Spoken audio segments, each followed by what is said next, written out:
la guerre! La guerre! C'est pas une raison pour se faire mal!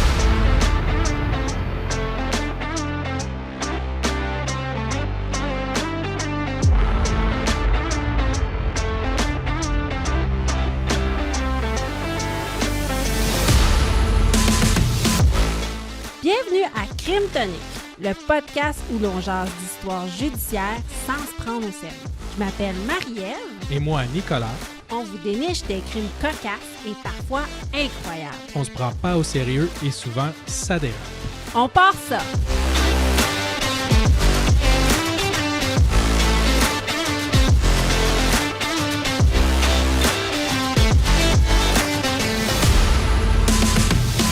Épisode 20, combat des crimes.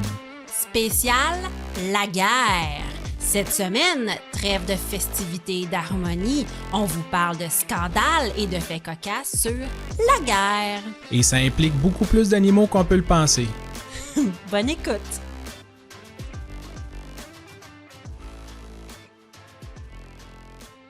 Nicolas, Marie-Ève, épisode 20 de la saison 1, c'est-à-dire le dernier épisode. c'est-à-dire tout à fait le dernier. Oui, Il n'y en aura pas d'autres cette année. on n'aura pas d'autre. On finit ça, un chiffron, le 30 décembre. Merci, bonsoir. Ouais, On est hot, hein? mais ça. Ça tombe rond. On va commencer la saison 2 au mois de janvier. Ça se peut qu'on prenne une petite pause et on va vous revenir rapidement. Et j'ai déjà plein de thèmes pour la saison 2. Ben ouais, je sais, tu m'avais dit ça. Ouais, je les ai mis dans le drive, Nicolas. C'est bon, Tu peux aller voir dans le drive. je vais aller voir le drive. Oui, j'ai plein d'idées spéciales. Grâce aux suggestions souvent, hein? Oui, Ouais. oui, les gens nous envoient des champions de la semaine. Ça me donne plein d'idées. Naturellement, écoute, TVA Nouvelle est une mine d'informations. Oui. Plein de gens qui ont été bercés trop proches du mur. Donc, c'est bien le fun à lire. Ouais. Ça nous donne plein d'idées. C'est une fontaine inépuisable de sujets cocasses. Oui, de sujets cocasses. Et pour l'épisode 20, on s'est dit c'est le temps de Noël, c'est beau le temps de Noël, ça rapproche les gens vivent des belles histoires, des harmonies, tu sais, tout le monde est en harmonie, alors on a décidé de faire le thème de La guerre. la guerre. Juste Hein? pour aller à l'encontre de tous les podcasts qui sont comme on va vous faire un conte de Noël. Non, pas nous. On est à contre-courant. On est tellement à contre-courant.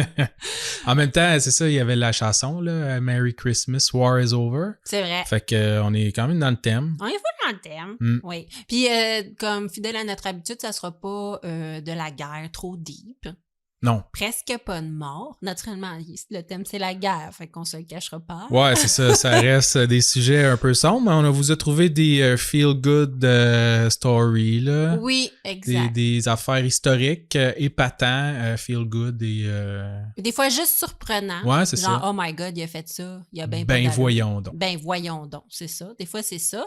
En prenant en considération que, en gros, la guerre comprend des crimes, donc n'importe quoi qui peut être lié à la guerre. Exact. Et du true crime.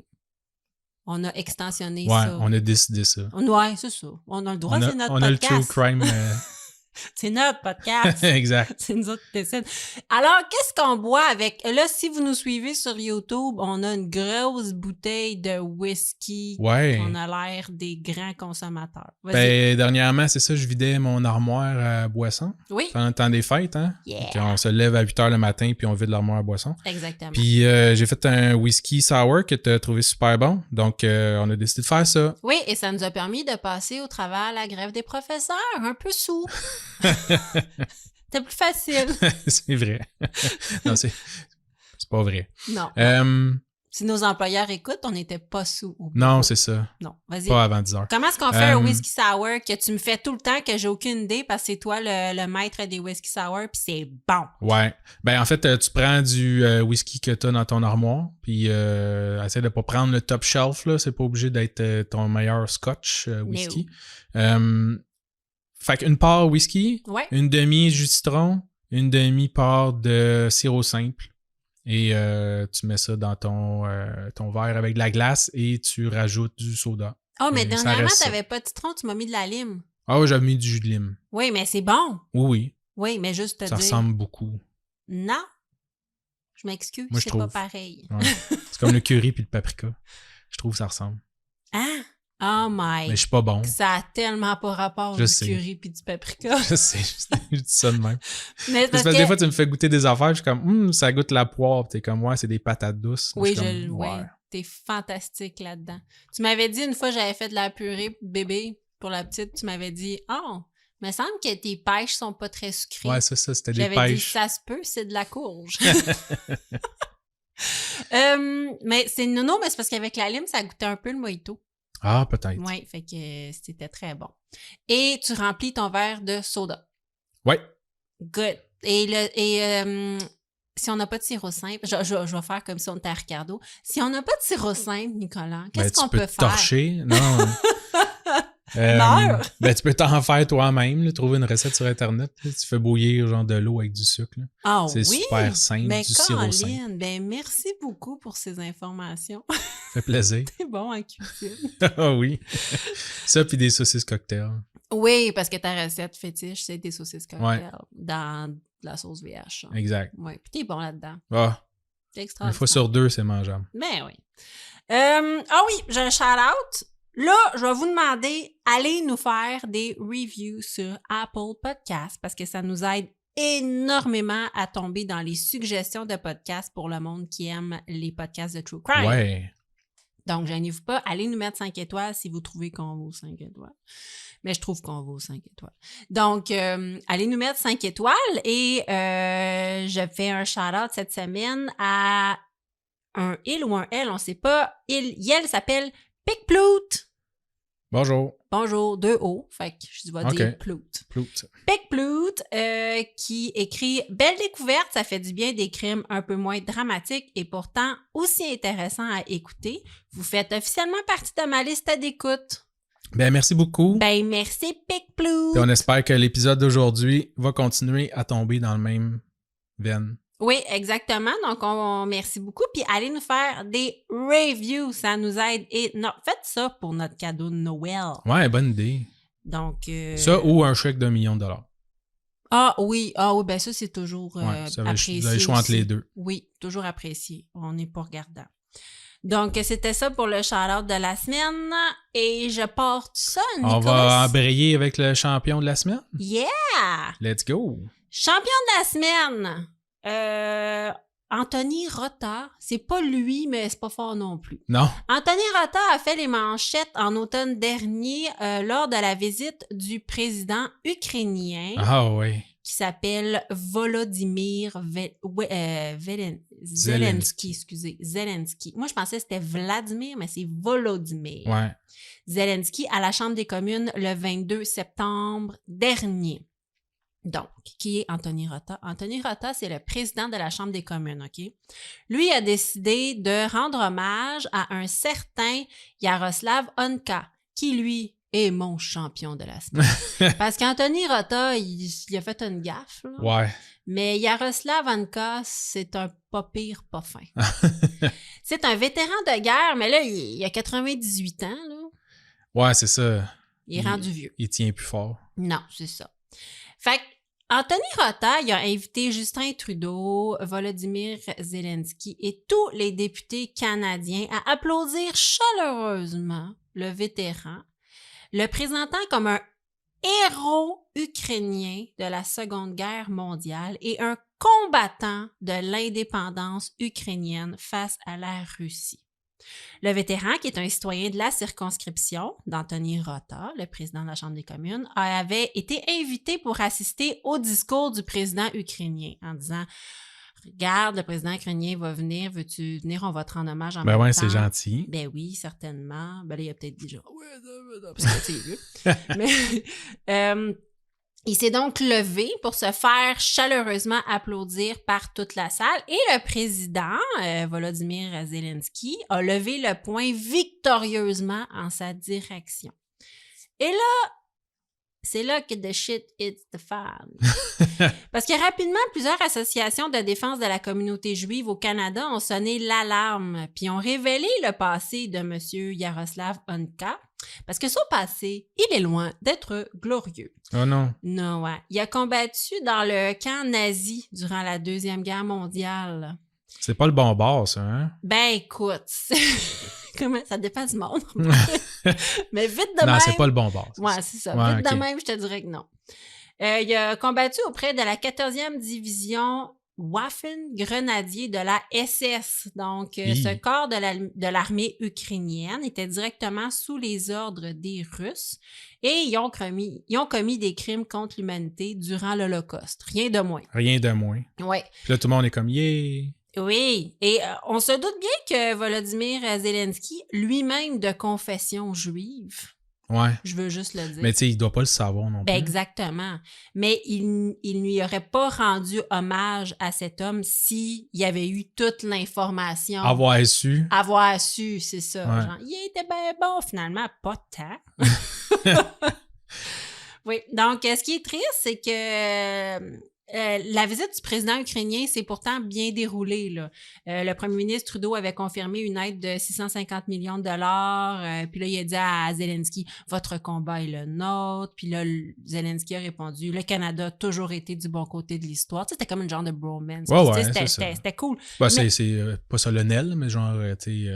Formel. formel, ouais, Oui, c'est ça. c'est normal, mais c'est lorsque le poteau rose a été découvert une couple de jours après, c'est une véritable crise qui s'est déclenchée. Puis on a Ouais. comme tout oublié le fait que Zelensky était content d'être ici dans la mesure que son pays est en guerre. On Ouais, là, s'entend. c'est ça. Et que Trudeau lui promettait une aide, puis je sais qu'on pourrait faire plus. Mais le débat était, la visite s'est bien passée, mais non, on a rendu hommage à un nazi. Ouais. Donc, C'était un gros whoops, là. un gros... Mais je me rappelle aux nouvelles, là, Ouais. puis ça a fait un gros scandale. Là. Ben oui.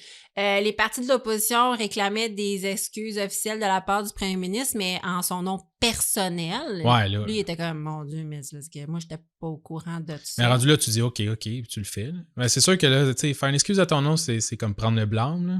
Oui, Fait qu'après ça joue contre toi. Là. Fait que je peux comprendre. Là. Mais à un moment donné, tu fais comme OK, là, c'est pas grave. On va Ouais, juste ben passer là, à autre chose. on l'a même accusé d'avoir failli à la sécurité du président Oh. Zelensky en omettant de faire de sérieuses vérifications concernant les personnes qui allaient se trouver, et je cite, à quelques pas du président ukrainien. Là, à Ouais. quel point un monsieur de 98 ans peut sauter. Tu sais, Zelensky, là, il pose avec des mitraillettes. Il est badass, là, tu sais. Ouais, Cependant c'est ça. que le monsieur de 98 ans, il fait comme, écoute, je pas fait, ça n'a pas été à mon goût à la Deuxième Guerre mondiale, je vais aller faire du mal à Zelensky. Non, ça me surprendrait.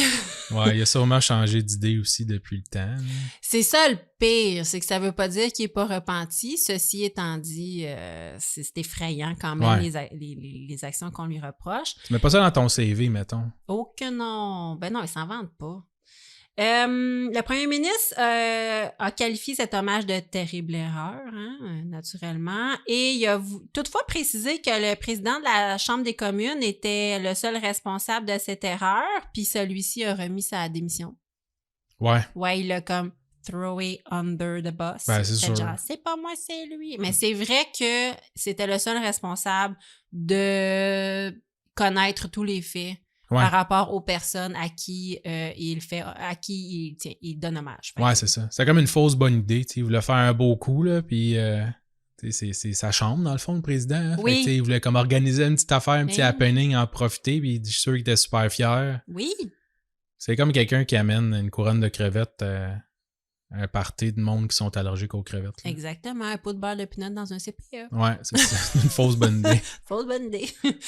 Il y a d'autres répercussions aussi qui ont eu lieu dans les jours suivants. Donc, la Pologne a ouvert une enquête dans le but de découvrir si une extradition pouvait avoir lieu en ce qui concerne Yaroslav Honka. Fait qu'ils se sont dit, ce gars-là est-tu recherché pour des crimes de guerre? Parce qu'on Ouf. pourrait l'amener pour le juger. Ouais, écoute, pire encore, écoute bien ça, Moscou s'en est servi. Donc, Moscou s'est servi de cet hommage pour des vidéos de propagande en alléguant que cet hommage prouvait l'idéologie nazie de Kiev, puisque le président applaudissait chaleureusement un nazi. Ouais. Kiev est considéré comme nazi.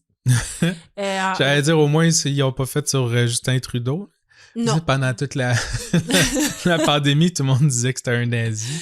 Non, ben là, ils vont... Non, c'est pour motiver les troupes à bombarder l'Ukraine en disant « Regardez, regardez, c'est des nazis. » Les médias russes ont largement utilisé cette bévue à leur avantage pour justifier leur guerre, soi-disant pour la dénazification de l'Ukraine. Incapable de dire ce mot-là. Dénazification de l'Ukraine. Dernière conséquence, Trudeau a précisé le 4 octobre dernier que son gouvernement étudiait la possibilité de déclassifier une liste d'anciens collaborateurs présumés du régime nazi qui ont immigré ici après la Seconde Guerre mondiale. Donc moi, je m'imaginais juste que ces nazis-là, on s'entend, sont rendus vieux. Ouais. Mais t'imagines, toi, toute ta vie, t'as travaillé avec Franz à l'usine de pâte et papier du village. Franz, il est nice. Ouais. Tu sais, il se met comme une bûche sur la tête dans le party de Noël puis il danse. Puis là, toi, tu l'aimes, Franz. Tu sais, il est vieux, il est cool. Maintenant, il a pris sa retraite. T'as toujours aimé Franz. Puis là, à un moment donné, tu te rends compte que Franz, là, il a un passé vraiment shady. Ouais. Durant la Deuxième Guerre mondiale. C'est fou, hein? Tu sors la liste, là, tu fais comme « Hey, mon ami Franz, c'est un nazi. » Alors, ça m'a fait penser qu'on va peut-être sursauter. Peut-être. Il y a peut-être des collègues de travail qui sont dans ces nazis. Ça. Quand on va vider les affaires de nos grands-parents. Ouais. On sait pas. On sait pas. Donc, c'était mon champion de la semaine. Ben, félicitations. Ben, merci beaucoup. C'était très bon. Mais oui, c'est Trudeau qui a pas... C'est pas Trudeau, là. Mais non. il y a un petit peu... en tout cas, c'est lui qui s'est excusé. Pauvre Trudeau. Il me semble qu'il passe son temps à s'excuser. Ouais. Sérieusement, c'est La moitié de la job, c'est ça. Oui. Au Canada, c'est ça, hein? Oui. On s'excuse. D'exister. Ouais. Ouais, c'était pas fort, ça. C'est ça. On s'excuse. Ouais, je sais. Il y avait comme une liste d'anciens premiers ministres qui s'étaient excusés pour toutes les horreurs de la guerre et c'est sans fin. Ouais. Oui, on s'excuse. Dans l'entrevue, au début, c'est ça, hein? Pour être sûr, tu es un bon chef de parti, là, puis chef de pays au Canada, et faut que tu pratiques tes excuses. Oui. C'est pour ça que Sophie Grégoire, elle a peut-être divorcé. Peut-être. Elle a dit « Je suis tannée de tes excuses. » Ouais. Tu fais juste t'excuser. Tu fais juste t'excuser. Fais quelque chose. Fais attention à la Fais attention la prochaine fois. Voilà. Alors, frappe-moi avec ton premier cas. Hey, mon premier cas, thème de Noël en plus. Ah, ben là, Hein? mais là, t'es bien bon. Petite histoire. C'est pas super long et large, là, fait que on va y aller. Donc, beau miracle de Noël. Oh. Voici une belle histoire qui réchauffe le cœur. Oh, c'est cute. Ouais. Juste un petit warning, là, c'est une histoire vraie, OK? Pour de vrai, mais tu sais, avec le temps, il y a peu de récits officiels ou d'écrits officiels, tu sais, il y a beaucoup de choses qui se sont passées qui sont peut-être pas tout à fait comme c'était, là, fait que c'était un peu romancé. Un peu romancé. Bref, c'est ça, tu sais, il y a rien qui est vraiment comme ancré documenté dans les livres d'histoire là, comme ça, mais c'est tous des récits et des choses comme ça que je vais t'expliquer. Donc, ça se passe durant la Première Guerre mondiale, en 1914. Cette année-là, il y avait le nouveau pape Bénédicte XV qui avait proposé de faire une trêve des hostilités de la guerre pour Noël. Une trêve qui avait rapidement été rejetée par tous les partis impliqués. Ah. C'était une bonne idée, ça. Ouais, ça, c'était une bonne idée. Mais, fait que, tu sais, les pays comme tels ont refusé, mais l'idée a quand même fait un bout de chemin dans la tête des soldats. Donc, à la veille de Noël, à travers les champs de bataille, il y a environ 100 000 soldats qui auraient laissé tomber les armes pour quelques heures de paix. OK. Ça s'est pas passé partout non plus, là. Fait que, tu sais, c'est pas... Il y a des endroits où ils en ont comme profité pour faire de la passe à l'autre quand le monde ont comme essayé de faire une trêve, là. Donc, il y a des histoires un peu moins cool, mais il y a des belles histoires aussi. Donc, pour ceux pour qui ça s'est bien passé, selon les témoins, il y aurait des Allemands qui se seraient mis à chanter des cantons de Noël traditionnels de leur pays. Okay? Des cantons, excuse-moi, ça se dit, ça? Bah, je l'ai écrit. Ben là, ça se doit dit, se dire. Excuse-moi. Des chansons de Noël. Je dis des cantons, c'est pas bon? Je sais pas. Ouais. Excuse, je t'ai repris, mais on dirait Peut-être. que je sais pas. Mais bref, des chansons traditionnelles de leur pays de Ils ont Noël. cantonné des cantons? Ouais. Excuse-moi. Je sais pas. OK, c'est bon. Oui. Donc, Fait que les Allemands auraient comme ouvert le bal en chantant des chansons traditionnelles de Noël. Puis les Anglais aussi auraient chanté leur hymne de Noël, puis des Français, puis des Belges, puis tu sais, tout le monde qui était impliqué. Fait que la nuit va se passer. Le jour de Noël, t'aurais des Allemands qui se seraient sortis des tranchées en criant comme Joyeux Noël avec des pancartes écrites « You no shoot, we no shoot ». Donc, pour faire une espèce de trêve durant Noël. La pause aurait permis aux deux camps d'enterrer les morts aussi, parce que, tu sais, la Première Guerre mondiale, c'était une guerre de tranchées. Puis t'avais, tu sais, tout le monde creusait des tranchées, puis ils se cachaient là-dedans, puis là, ils se garochaient des bombes, des grenades, puis des gaz, puis toutes sortes d'affaires de même.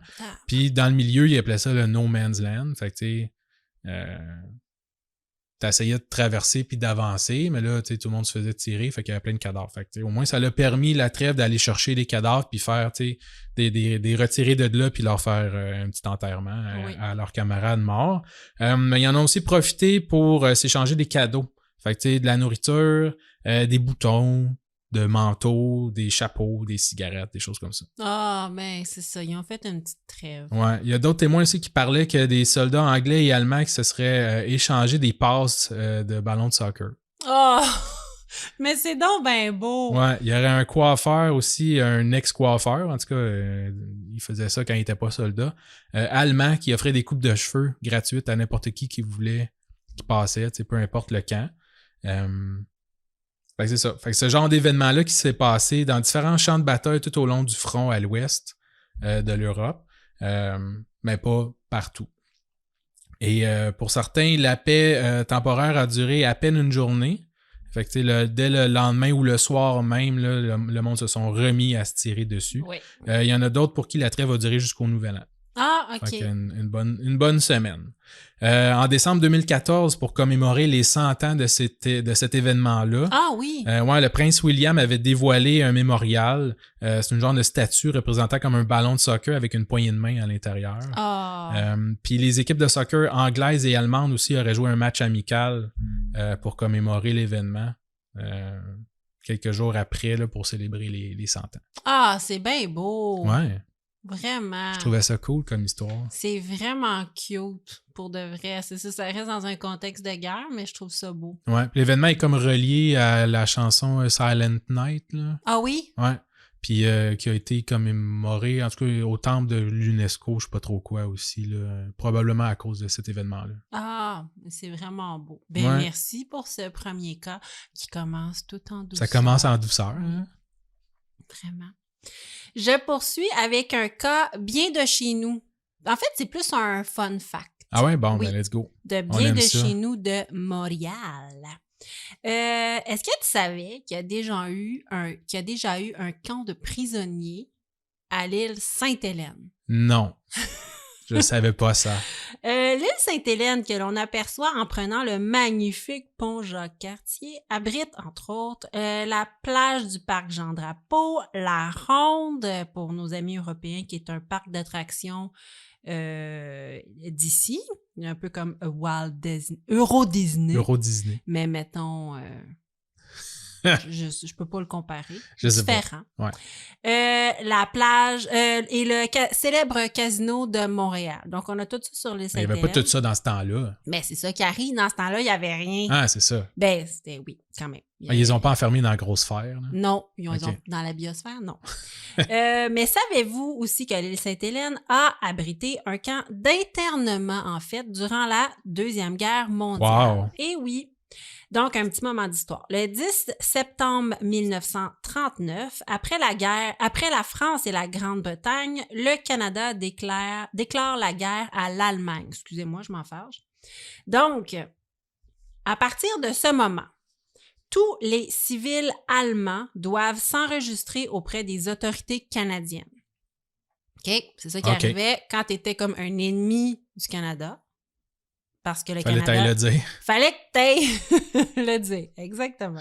Wow. Ils sont plus de 16 000 au pays et il y en a 850 citoyens qui sont d'origine allemande qui seront interpellés et internés durant la guerre. Parce qu'il y avait quand même une chance que si t'allais dire « Oui, excusez, je suis allemand, ouais, c'est ça », ils fassent comme « Moi, je t'aime pas à face, viens-t'en en prison ». Ouais, c'est ça. Ben oui. À m'amener.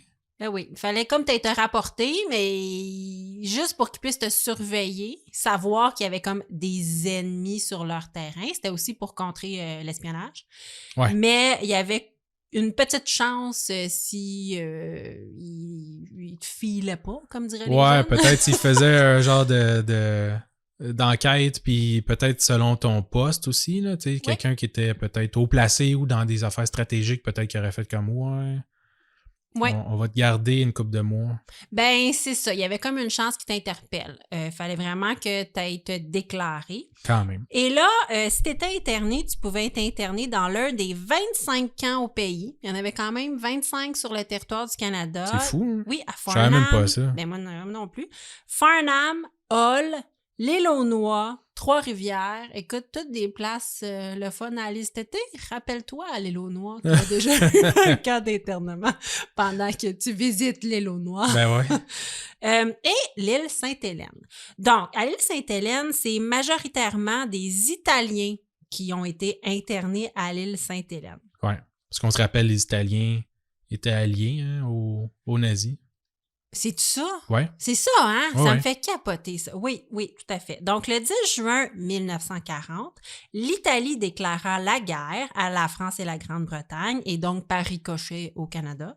C'est alors que la Grande-Bretagne demandera aux citoyens italiens de se rapporter aux autorités canadiennes, parce que la Grande-Bretagne a autorité sur le Canada, afin de découvrir si parmi les immigrants italiens se cacheraient des espions. Et donc, oui, les citoyens d'origine italienne seront envoyés dans des camps d'internement en Grande-Bretagne, mais aussi dans les anciennes colonies de la Grande-Bretagne, dont le Canada et l'Australie. Donc, on a eu des Italiens du Québec et du Canada à l'île Sainte-Hélène, mais il y a aussi eu des Italiens de la Grande-Bretagne qui ont été shippés en bateau.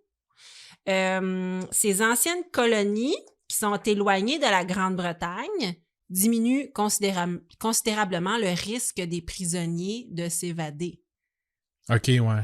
Fait que là, t'as des Italiens de la Grande-Bretagne qui sont allés se rapporter aux autorités de la Grande-Bretagne. La Grande-Bretagne ont fait « Ah oui, je t'aime pas à face, va-t'en au Canada dans un camp d'internement. » Ben ouais. Fait que là, le pauvre citoyen de la Grande-Bretagne d'origine italienne se retrouve à l'île Sainte-Hélène et il s'enfuit nulle part parce qu'il sait pas où s'enfuir. Ouais, t'as pas de réseau non plus, t'as pas rien. C'est sûr, c'est comme plus difficile. Là. Ben, c'est ça. L'île Sainte-Hélène, naturellement, est entourée d'eau, là. Mais en plus de ça, c'est pas Alcatraz non plus. C'est pas Alcatraz non plus, mais je veux juste te dire que il y avait quand même des militaires sur le pont Jacques-Cartier qui les regardaient avec leurs mitraillettes. Là. Wow. Oui, c'était surveillé comme ça.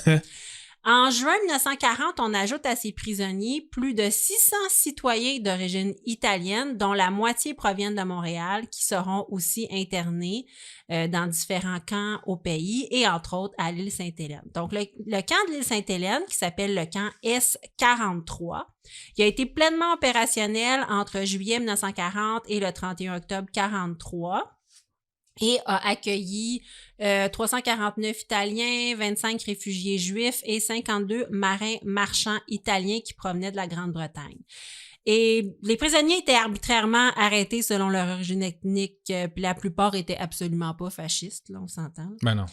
Donc, le camp comprenait une clôture de 2 mètres de hauteur qui l'entourait, des cuisines, des dortoirs, un barbier, un tailleur, un cordonnier, une cafétéria, une bibliothèque et une salle de classe. On trouvait aussi un hôpital et on a aménagé un jardin sur l'île Ronde, un atelier de couture et des espaces de récréation.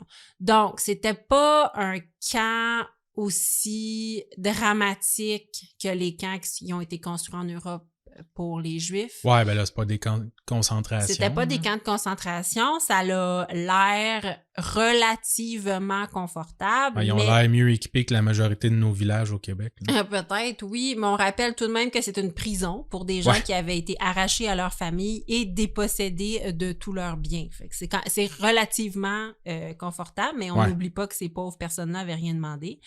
Les soldats qui sont lourdement armés, comme je te disais, surveillent toutes les installations à partir du pont Jacques-Cartier.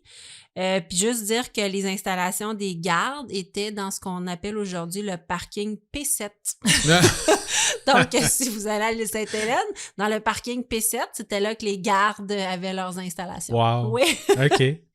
Ça va pas être une trop grosse job non plus de garder ça, là, parce que, 99% du monde qui était enfermé là, c'était du monde bien ordinaire qui avait été mis là comme par prévention, là. Ah oui, mais il y a eu des évadés. Gang, ah non, il y a eu des évadés. Ah ouais? J'ai lu sur 3 Italiens qui se sont évadés, puis ils ont vraiment pris l'autobus. Ils ont changé leurs habits, ils ont pris l'autobus, puis finalement, ils se sont perdus dans la ville, puis ils ont fini par se faire... Ils ont pris la 777 là, qui part du casino? Non? Oui, c'est ça, l'autobus 777. Ils ont fini par se faire reprendre, je sais pas trop où, parce que quelqu'un a fait « Ouais, ils sont bizarres, eux autres, ils parlent pas la langue, ils ont des habits, ils ont la moitié d'un habit de prisonnier. » Ils se sont fait repogner, mais il y avait vraiment du monde qui se sauvait. Ils font des gestes de la main à tout le monde. Oui, c'est ça. Le 27 mai 2021, encore une fois, Trudeau a présenté ses excuses officielles au nom du Canada et aux 30 000 Canadiens d'origine italienne déclarés ennemis de l'État en 1940. Donc, Trudeau... J'avoue que c'est vraiment poche que le Canada t'ait déclaré ennemi de l'État. Ouais, mais c'est la guerre, tu sais, c'est la guerre mondiale. Ouais. C'est sûr que... c'est probablement dans les affaires les moins pires qui sont arrivées dans la guerre aussi. Là. C'est pas le fun, là, mais... Non, c'est pas le fun. Non. Puis il y avait vraiment une ostracisation de ces gens-là, dans le sens que les gens devenaient racistes en disant c'est comme un ennemi de l'État. Ben, on le voit, tu sais, juste avec l'Ukraine, puis la Russie, tu sais. Je veux dire, il y a des enfants russes dans les écoles qui se font crier après. Je le sais. C'est pas de sa faute. Ben non, my God. C'est pas les Russes qui sont en guerre, c'est la Russie. Mais en même temps, venant des enfants, c'est pas correct, là, mais tu te dis, ouais, c'est peut-être des profs là, qui kickaient, je sais pas. Tu te dis, mon Dieu, tu sais, c'est des enfants. Mais ça vient de quelque part. Ben oui. Souvent, le racisme des enfants. Donc, tout à fait. Et fait que si aujourd'hui, on ne comprend pas encore ça, j'imagine pas dans le temps. Donc, c'était mon premier cas. Yes, sir. Mon deuxième. Vas-y. Let's go. Je vais faire un petit parallèle, moi, avec quelque chose aussi qui s'est passé proche de chez nous, mais tu vas voir, ça peut pas être plus loin que chez nous, le reste du cas. OK, vas-y. Je fais un petit parallèle avec la saga des cerfs de Longueuil. Là, ah oui, sur l'île de Boucherville. Ouais. Que tu sais, ça a pris comme 1 an de débat puis de procédure en cours. Puis là, finalement, j'ai lu dernièrement que ça avait accepté qu'en 2024, on allait abattre là, une centaine de bêtes. Oui. Mais tu sais, même là, on n'a pas fini avec ça. Là. Ils vont rentrer dans des procédures d'appel d'offres pour savoir. Puis là, vu que tu sais, ils vont comme tirer des affaires dans une région comme urbaine, ou en tout cas, là, ça va être ils vont faire super vérifié. Comme là, de la chasse dans une c'est ça. région urbaine, ouais. Mais il y a des gens qui s'opposent à ça encore, puis ça se peut que ça traîne. Là, ouais. Mais je te dirais qu'en 1932, en Australie, ils se faisaient pas chier avec grand-chose des affaires de surpopulation des bêtes sauvages. Ah ouais? Là, je vais te parler de la guerre des émeus en Australie. OK. Les émeus, les gros oiseaux? Ouais, les gros oiseaux, là, comme les autruches. Là. OK. En Australie, c'est comme leur animal emblématique. Là. Ouais. Ouais, mais en même temps, c'est une peste. Là, je veux dire, c'est aussi sauvage, c'est aussi dangereux que nos dindes sauvages là, qui attaquent le monde là, puis qui rentrent dans la maison ici. Ah ouais? C'est dangereux, non, mais c'est pas fin? Non, je pense pas que c'est... Ben, je pense pas qu'ils attaquent le monde, là, mais en tout cas, ça se reproduit rapidement. OK. Puis il y avait un problème en 1932, il y avait un problème de surpopulation. En Australie. En Australie, ouais. Je vais donner un peu de contexte. Après la Première Guerre mondiale, il y avait beaucoup de vétérans de la guerre qui se sont fait offrir des terres à cultiver en Australie. Fait qu'il y avait beaucoup de fermiers qui ont comme pogné des terres puis essayé de faire pousser ça. Puis les temps étaient difficiles, là, ça donnait pas beaucoup de récoltes. OK. Donc les fermiers étaient déjà un petit peu sur les dents.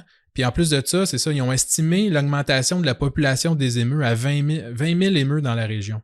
Okay, je sais pas c'était combien avant, là, mais c'est vraiment beaucoup d'émeus pour une région. Parce que c'est gros un émeu, là. Ouais, c'est pas gros. 20 000 écureuils, là. Ouais, c'est gros puis ça mange beaucoup. Ah. Puis ce qu'il disait aussi, c'est que généralement les oiseaux ils migraient vers les côtes, mais que à cause de la quantité de nourriture et d'eau qu'apportaient les fermiers, parce que les champs, c'est de la nourriture, puis les autres, ils ont irrigué de l'eau puis tout ça pour arroser les champs, ce qu'il n'y avait pas d'habitude, fait que les émeus sont comme restés dans la région. OK. Fait qu'en plus de manger les récoltes des fermiers, parce que, tu sais, un émeu, c'est gros, puis il s'en sac de ta clôture, il passe par-dessus, mais non seulement il passe par-dessus, mais il détruisait souvent les clôtures, fait qu'il bouffait, puis ce qu'il laissait derrière, les lapins ou les lièvres rentraient à cause qu'ils avaient tout pété les clôtures. Fait que là, même les restants se faisaient manger par les animaux. Donc, avant de tout perdre, les fermiers ont décidé d'aller parler au gouvernement. Mais tu sais, encore une fois, eux autres, ils n'ont pas l'air de se faire chier, là, parce qu'à place d'aller voir genre le ministère de la Culture ou de l'Agriculture ou je sais pas trop quoi, sont allés parler directement au ministre de la Défense, qui était responsable de l'armée, ouais. C'est donc en octobre 32 qu'ils vont avoir un peloton de l'armée ainsi qu'une équipe de tournage pour documenter le tout, qui vont rentrer en guerre contre les émeus. Oui, c'est ça, parce qu'on est en 1932 puis ils ont juste fait « Ah, on va toutes les tuer. » Ouais, voici des canons et allez-y. Ça n'a pas de sens. Ça a l'air qu'ils leur ont donné genre 10 000 balles puis 2 gros guns là, que t'attaches là, sur des chars ou des buildings là, pour tirer les émeus. Là, ils sont partis avec ça. Qui ça sont? L'armée? Ben, ouais, je pense que je sais pas si c'est un peloton de l'armée ou ils ont comme fourni ça aux fermiers pour qu'ils aillent se défendre, tu sais, eux-mêmes, là. Ah, OK. Parce que c'était comme des ex-soldats, tu sais. Ah, oui, mais bon, okay. j'étais allé avec un petit régiment de l'armée, là. Ils sont pas énormes, là. C'est peut-être une poignée d'hommes. Okay. Ça va leur prendre un mois déjà à attendre. Là, fait que ça va juste commencer au mois de novembre là, parce que il y avait de la pluie ou je sais pas trop quoi, puis là les émeutes étaient pas là, puis en tout cas. Fait que ça a déjà pris un mois genre avant de juste comme avoir la chance d'aller tirer sur des émeutes. Le 2 novembre, il va y avoir une 50aine de bêtes qui vont être aperçues. Okay, ensemble. Ah, parce que là, ils les cherchent. Ouais, là, ils les cherchent, tu sais, parce qu'ils sont pas. C'est pas non plus comme tu sais, si t'avais un émeu genre à chaque 2 mètres. Là. Ah, ok. Ouais, c'est grand l'Australie. C'est ça. Faut qu'ils les trouvent. Ouais. Fait que là, le 2 novembre, ils vont en spotter une 50aine, OK? Dans un endroit. Fait que après avoir tenté de les embusquer, les bêtes, ils vont se sauver en courant dans tous les sens, puis après avoir tiré, ils en auront pas pogné une seule. Oh! Fait que déjà là, première bataille, ils vont perdre. Le 4 novembre, ils ont repéré plus de 1000 émeus qui étaient près d'un barrage. Fait que là, les hommes armés de mitraillettes de gros calibre, ils vont aller s'embusquer dans les herbes longues. Ils vont attendre que les bêtes soient assez près d'eux, puis ils vont se mettre à tirer comme des fous furieux dans le tas. Okay? Après avoir tiré, tué une 12aine d'émeus, les fusils vont s'enrayer, puis ils seront pas capables de tirer d'autres émeus de ça. C'est des animaux. Ouais, c'est des animaux, mais... Mais c'est absurde. Ouais. Parce que tu imagines. Ouais, c'est ça, ramper dans l'herbe. Là. Oui. C'est ça, je veux pas qu'ils meurent, les émeus, mais je comprends, là, tu sais, je comprends le struggle, là. Je veux dire, faut que tu nourrisses ta famille, là. Puis là, les émeus, c'est ça. C'est ça. Dans 1932, là, ils ont pas de... Ils peuvent pas déplacer des populations. Même aujourd'hui, on sait pas quoi faire. Mais c'est un peu comme... Sur ça, j'ai fait avec les cerfs, tu sais, parce qu'ils disaient que l'île où ils sont, là, peut accueillir une 15aine de cerfs. Mm-hmm. Ils disaient 12, mais mettons 15, là. Mais là, ils sont rasés à 115. C'est t'sais. ça, ouais. Là, ils sont comme, faudrait que j'en tue 100, parce que sinon, ils vont mourir, ils n'auront plus de bouffe pis tout. Là, c'est un île, là, fait qu'ils vont tous aller se noyer, là, fait que, bref. Ça devait être un peu la même affaire, pis j'avais pas les chiffres, là, mais 20 000, ça devait être beaucoup trop haut pour le nombre d'émeus qui étaient capables de rester dans cette région-là. Ben là, c'est parce qu'il y a des gens qui crèvent de faim parce qu'ils détruisent les récoltes, là. C'est ça. Ben, c'est ça, tu sais, l'homme a toujours tenté de rétablir l'équilibre de la nature qu'il avait lui-même focaillé. Ouais, non, c'est ça. Mais bon, vas-y. Donc, après 2 jours de même très peu fructueux, il y a certains soldats qui vont rapporter à leurs supérieurs que les émeus semblent s'organiser entre eux.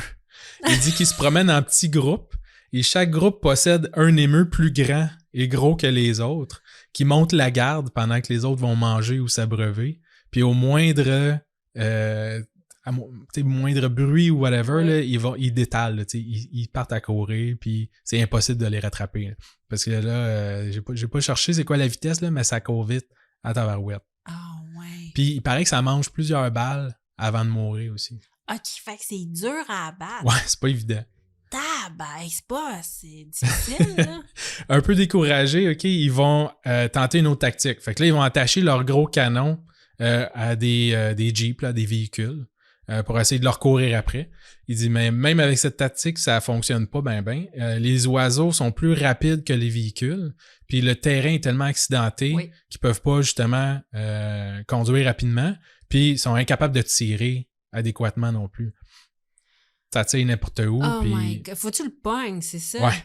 Puis tu peux pas y tirer d'un pattes parce que ça a des petites des pattes et lancées. Fait que, oh mon Dieu. Puis il faut tenter, il faut que tu le tires plus qu'une fois. Oublie ça, là. Ils sont jamais capables.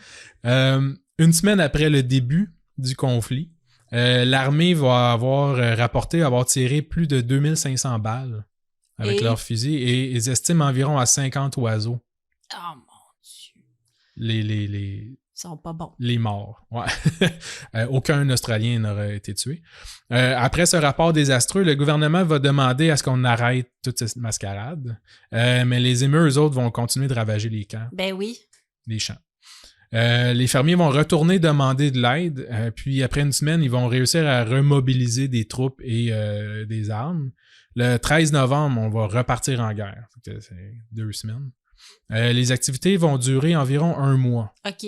Le 10 décembre 32, on va trouver que assez, c'est assez.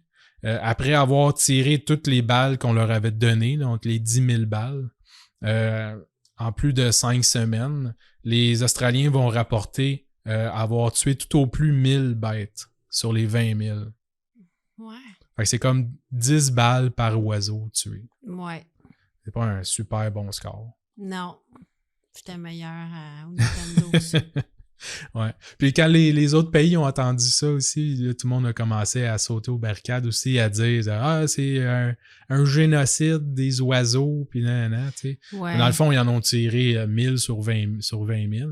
Ouais. Fait que pas mal sûr que l'année prochaine, ils vont savoir repeupler plus que 20 000. Là. Ah ouais, mais quand même, c'est absurde. Tu sais, c'est triste parce que c'est des animaux, mais c'est cool. Là, j'ai pas fait toutes les loges, mais à chaque année ou à chaque 5 ans, ils ont le même problème. Ah oui? Puis puis ça arrête plus. Ouais.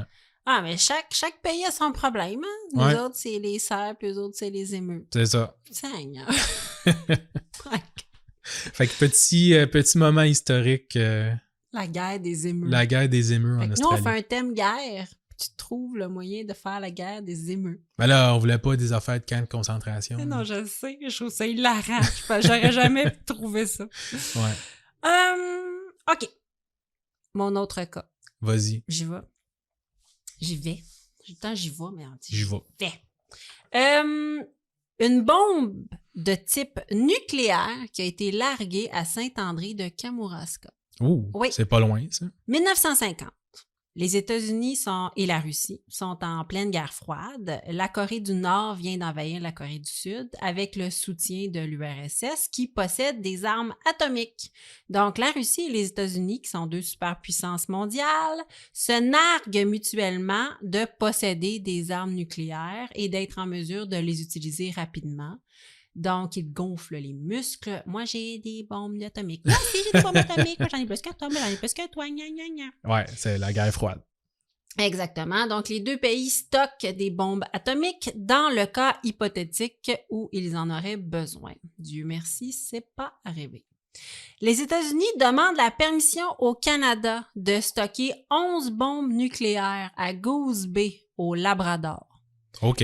Le premier ministre, qui est Louis Saint-Laurent, accepte sans même en parler à son cabinet. Il fait comme, c'est chill, va à Goose Bay mettre tes 11 bombes nucléaires. C'est seulement quand les États-Unis comprendront que le conflit finalement va rester en Corée qu'ils ordonneront le rapatriement de toutes leurs bombes atomiques. Et c'est comme s'ils les avaient mis dans un stockage, là.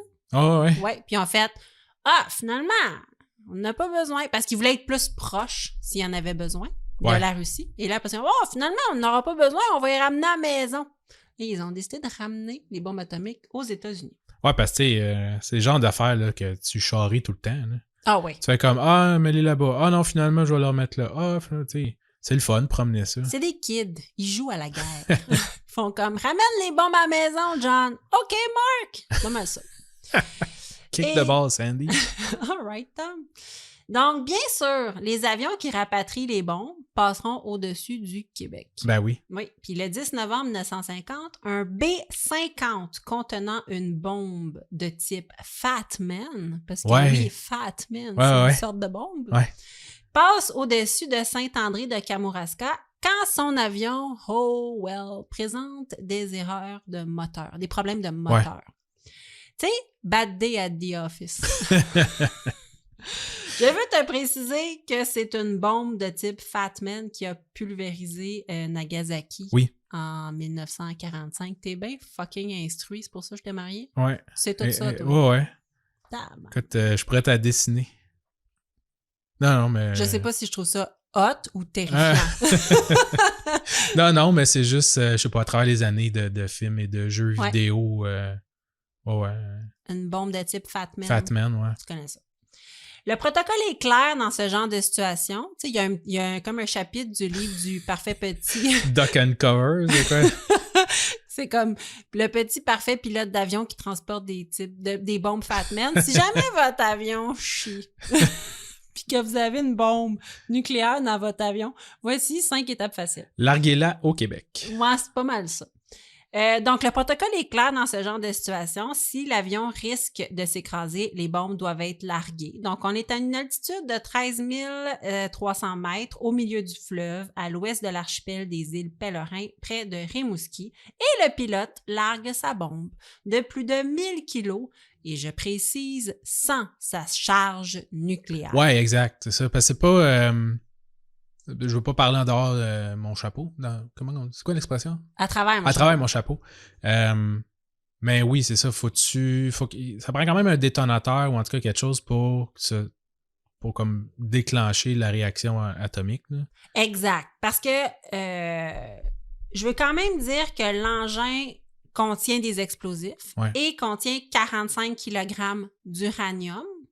Mais il est quand même largué sans sa charge nucléaire. Okay. Donc ça, j'ai vraiment vérifié plusieurs sources et même s'il y avait de l'uranium, c'était quand même considéré comme sans sa charge nucléaire. Je sais pas si c'est pas activé, comme tu dis, ou je suis pas une spécialiste de... Ouais, je sais pas exactement qu'est-ce que ça prend, là, mais tu sais, t'as bien beau mettre des pétards sur une affaire de plutonium, ça va pas faire une bombe atomique. Là. Ça va pas nécessairement être radioactif. Non. Après s'être débarrassé de sa cargaison, l'avion se posera sans problème dans le Maine. Il me semble de voir le gars dire « Tout a bien été? Moyen. » Ton avion est plus léger. Qu'est-ce qui s'est passé? Ben, c'est ça, là. C'est que je pensais m'écraser, fait que j'ai largué une bombe au-dessus du Québec. Les Andréens et les Andréennes qui restent à Saint-André de Kamouraska ont été témoins d'une surprenante explosion accompagnée d'une grosse boule de feu. Hey, ça doit faire peur un chien. Oui, à 16h de l'après-midi. Je veux juste te le dire, le monde était sous le balcon. En pleine guerre froide. Oui, en pleine guerre froide. Et on est le 10 novembre, donc dans le sens que c'est pas mois de février. Là, les gens peuvent circuler, tout va bien. Il y a eu des hystériques... Des hystéries collectives. Pour moins que ça. Pour bien moins que ça. Là. Oh yeah! Je veux te dire que les lignes d'urgence ont été inondées d'appels de détresse de citoyens. Je ne savais pas qu'il y avait des lignes d'urgence en 1950, mais ça a l'air que oui. Le 911. En 1950? Probablement. 1950, il n'y avait plus les filles en patin là, qui se promenaient avec les fils. Là. Je ne crois pas. Non. D'après moi, il y avait un 911. Oui, mais en tout cas, les lignes d'urgence ont été inondées. Mais je pense pas sûr que c'est tout le monde qui avait un téléphone, c'est ça que je veux dire. Mais ceux qui avaient un téléphone, effectivement, ils ont fait l'appel. La version officielle des journaux de l'époque relate qu'un B-50 a largué 3 bombes dans le fleuve. Il n'y a aucune explication. Faudra attendre l'an 2000 pour que le Parti québécois révèle cette histoire au grand jour. Wow. Oui. Et que Justin Trudeau s'excuse. Encore une fois. Impossible de savoir si la population a couru un risque concernant la radioactivité ou si des tests ont été effectués. L'histoire ne le dit pas. C'est impossible à savoir. Probablement pas. Les débris reposent toujours dans le fleuve à ce jour. Et je termine en disant que la seule question qui me trotte dans la tête est comment les États-Unis auraient réagi si nous avions échappé une bombe sur leur territoire. Je sais pas. Et je veux pas le savoir. Ça m'intrigue. Moi, ça m'intrigue. Je me dis, Eux, ils ont fait, ouais, dear, yes, we drop a bomb. Yeah, on n'a pas fait exprès. Puis l'autre a fait genre, oh, c'est correct, John, On s'excuse. On s'excuse que t'aies droppé une bombe. L'inverse, je pense que ça aurait été beaucoup plus grave. Donc, c'était mon deuxième cas. Ils ont sûrement quand même genre confirmé de quoi par radio avant. Là. Ah oui, peut-être. Oui, peut-être. C'est comme, excusez, on va dropper une bombe. Parce que je sais pas qu'il n'y a pas personne qui pêchait avec son fiston dans le lac, tu sais, qui ont pitché la bombe. Écoute, il y a peut-être eu des disparitions, puis ça n'a jamais été relié. Donc, c'était mon deuxième cas. Bon. C'est ton tour. Ouais. Vas-y. Tu me parles de quoi? Mon troisième? Ouais. Ça? J'ai perdu le compte. Vas-y. Un autre animal? Ah oui? Ouais. Là, c'est... ils appellent ça The Pig War en anglais, ou la guerre du cochon. OK, vu que là, t'avais la guerre des émeus, puis t'as la guerre... C'est ça, tu disais, il y a plein d'animaux. Ouais, il y a beaucoup d'animaux. T'as dit ça dans l'intro, j'étais comme, moi, j'en ai rien qu'un. Ouais. Toi... Moi, j'en ai beaucoup. T'en as beaucoup? Ouais. Vas-y, je t'écoute. Donc, petite introduction. Parfois, il y a des conflits qui vont éclater pour des raisons complètement niaiseuses. Mon Dieu. Dans notre couple, vraiment beaucoup. Ouais, c'est souvent suite à des mauvaises communications, une accumulation de frustration. Oui, c'est vraiment pareil que notre couple. C'est pas vrai. Bref, mon cas se passe en 1859. Oh, là, on est quand même loin. Là, il n'y en avait pas de guerre. Ben non, hein? Non. Parce que dans l'histoire de l'humanité, les guerres, hein, c'est juste dans les années 1900. Ben, c'est pas pour rien qu'elle s'appelait la Première Guerre mondiale. C'était la première. OK, Marie-Ève. Tu me regardes, t'es comme, es-tu épaisse? Ouais, c'est ça. Ben Je t'ai pas marié pour tes connaissances générales. Non. Pour mes beaux cheveux. Vas-y. Donc, 1859, OK? Durant les différents conflits entre la Grande-Bretagne et les États-Unis, des îles à l'ouest du Canada, dans le fond, c'était pas le Canada, je pense pas que ça s'appelait le Canada à l'époque. Bref, à l'ouest du pays, il y avait des divisions, en fait, toute la frontière, dans le fond, avait été divisée entre la Grande-Bretagne et les États-Unis. OK. Hein, ce qu'on connaît du Canada oui. et des États-Unis.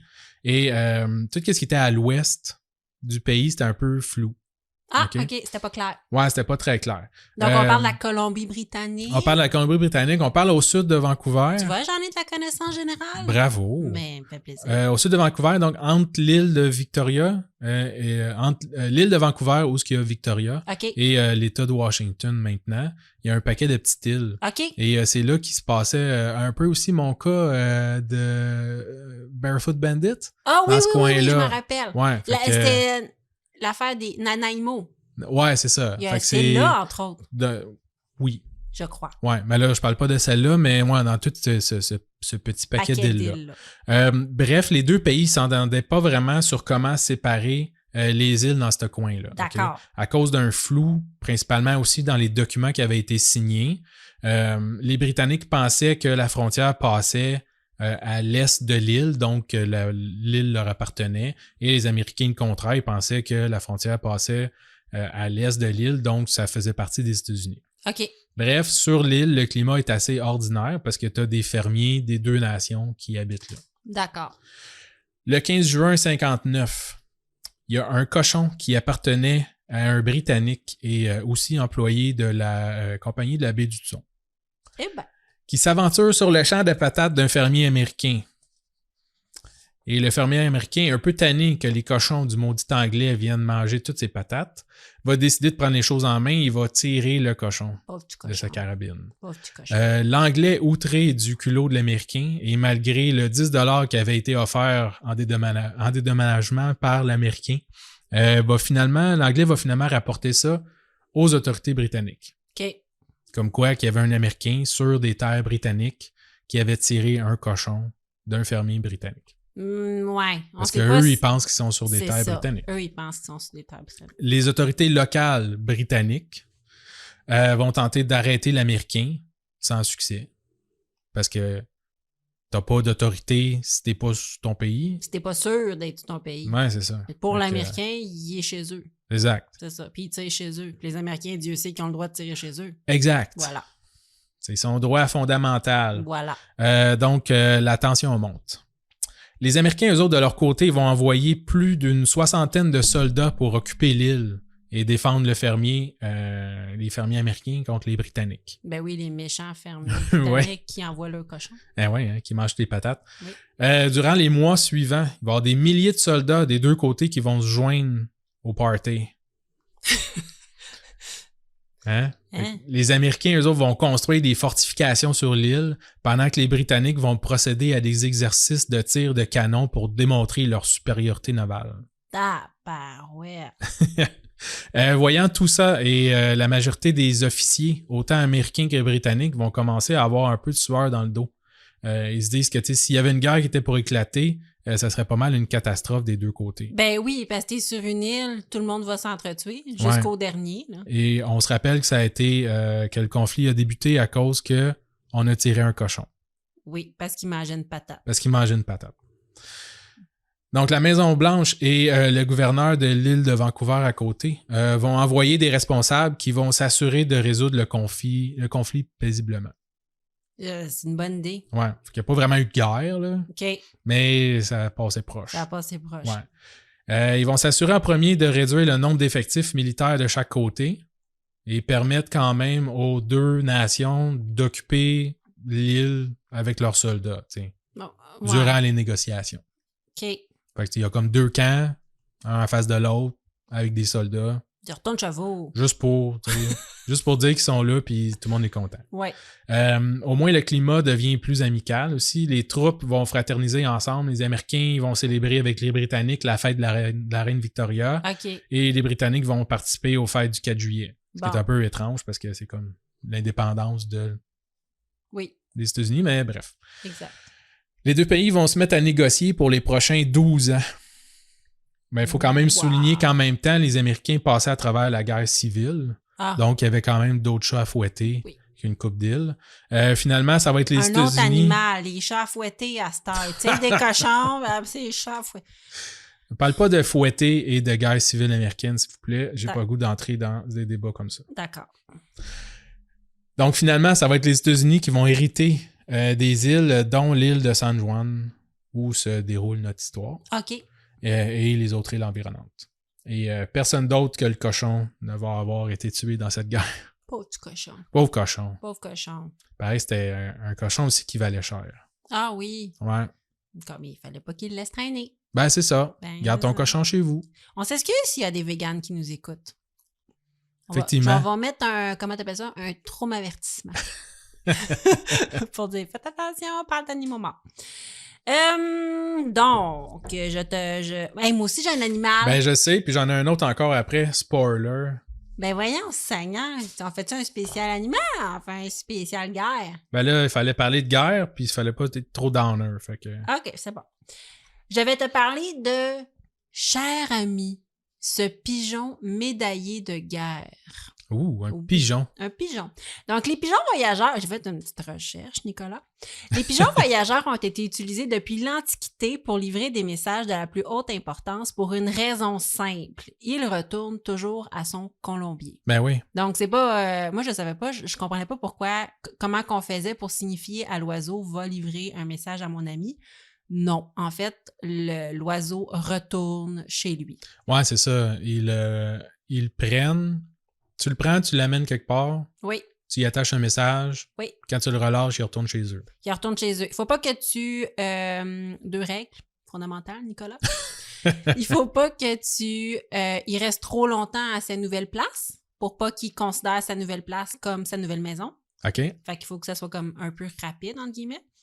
Et deuxième chose, on a appris aussi, durant la guerre, aux soldats à ne pas témoigner trop d'affection aux pigeons pour pas qu'ils veulent rester avec toi. Oh! Oui, c'est triste. Parce que les pigeons, ils s'attachaient. Oui, les pigeons, ils s'attachaient aux soldats, puis après ça, il y avait des risques qu'ils voulaient plus retourner dans leur colombie. Ben voyons donc. Donc, ils disaient, va livrer un message. Je disais, non, je t'aime. Je reste avec toi. Je reste avec toi. Voilà. Va, petit oiseau. Tu savais qu'ils font des compétitions de ça encore, hein? J'ai découvert un monde sur les colombiers et je crois que c'est Mike Tyson. Ah ouais? Qui est un fervent amateur de tout ce qui... il appelle ça la Oh mon Dieu, j'ai un blanc. La colombarie, ou en tout cas, ça a un nom, là. Tout l'art de faire voyager des pigeons avec un message attaché à sa patte. Eh bien. Oui, et je vais vous mettre le lien et je vais vous donner plus d'infos sur le groupe privé là-dessus. Super. Oui. Si vous cherchez un passe-temps en 2024. Oui, devenez colombier. Ouais. Colombarie. Et non pas colombien. Ça va être dur. Donc, les premières utilisations de pigeons voyageurs remontent à plus de 3000 ans. C'était pour proclamer les vainqueurs des Jeux olympiques antiques. Ah, wow. Juste à dire, tu sais. On peut utiliser l'oiseau pour livrer un message si on déplace son colombier à un nouvel endroit momentanément. On pense que les pigeons s'orientent avec la position du soleil, des étoiles ou même les champs magnétiques. On n'est pas certain. On pense même, mais on a noté en fait que les pigeons retournaient plus facilement à leur colombier par temps clair, dégagé. Donc, on suppose que le soleil ou que les champs magnétiques ou les conditions météorologiques ont quelque chose à voir dans leur sens de l'orientation, oui. Je t'amène en octobre 1918, durant la Première Guerre mondiale. Comme je t'ai dit, il y a juste eu 2 guerres. Non, c'est ça. Le major Charles Whittlesey. J'accepte. OK, Whittlesey. Il y a environ 550 soldats de la 77e division d'infanterie américaine qui se trouvent isolés du reste de leur régiment en pleine forêt d'Argonne. Ils sont encerclés par les troupes allemandes, sans eau, sans nourriture, et ils commencent même à recevoir des tirs amis parce que leurs alliés ne connaissent pas leur position. Ah ouais, OK. Donc, ils sont vraiment pognés et ils tentent d'établir la liaison, puis ils tentent d'envoyer des messages à leurs soldats alliés pour dire « On est ici, venez nous chercher, arrête de tirer », oui. Et ils vont utiliser 2 pigeons en vain. Les pigeons ne se rendent pas, ils n'ont pas le message, ils ne savent pas ce qui se passe, mais ils ne sont pas capables. Au bout de 5 jours, et là c'est triste, ils ne sont plus que 194 combattants. Oui, ils sont épuisés, ils n'ont pas de nourriture, et ils se font tirer dessus de toutes les bords. Ben ouais. Ils ne savent plus quoi faire. Et on retrouve le pigeon voyageur qui s'appelle Cher Ami par hasard et on lui accroche un message à la patte. Message désespéré qui est « Nous sommes le long de la route parallèle au 276.4. Notre propre artillerie fait un tir de barrage sur nous. Pour l'amour du ciel, arrêtez. » C'est clair. Les 2 premiers messages étaient beaucoup moins désespérés, là. Celui-là, c'était « S'il vous plaît! » Arrêtez. Arrêtez de tirer. Aussitôt qu'il prend son envol, Cher Ami est la cible de nombreux tirs allemands. Il est touché à la poitrine et à l'œil, mais il tient bon. Un éclat d'obus lui abîme la patte sur laquelle est accroché le message. C'est avec effroi que les soldats américains voient le pigeon piquer du nez sur le sol, mais reprendre son envol. Ah ouais? Oui. OK, fait qu'eux autres, ils le lancent. Oui. L'oiseau, il fait comme 4-5 mètres. Pow. Il se fait torcher. Il tombe à terre, il se relève, puis il repart. Oui, 2 balles, la poitrine à l'œil, puis après ça, un éclat d'obus, oui, puis il repart. Cher Ami a parcouru 25 km en 25 minutes. Quand il arrivait à destination, le pauvre pigeon avait une patte qui ne tenait plus que par un tendon. Oui, ils l'ont récupéré et les troupes lisent le message et se précipitent et oui, sauvent 194 soldats. Wow! Oui, donc c'est vraiment une opération réussie pour ces pauvres 194 soldats restants. Le médecin de l'armée tente de soigner Cher Ami. Bien qu'il ne réussisse pas à sauver sa patte, il survit et on lui fabrique même une petite prothèse en bois pour lui permettre de se déplacer. Ah, c'est bien cute. C'est cute, hein?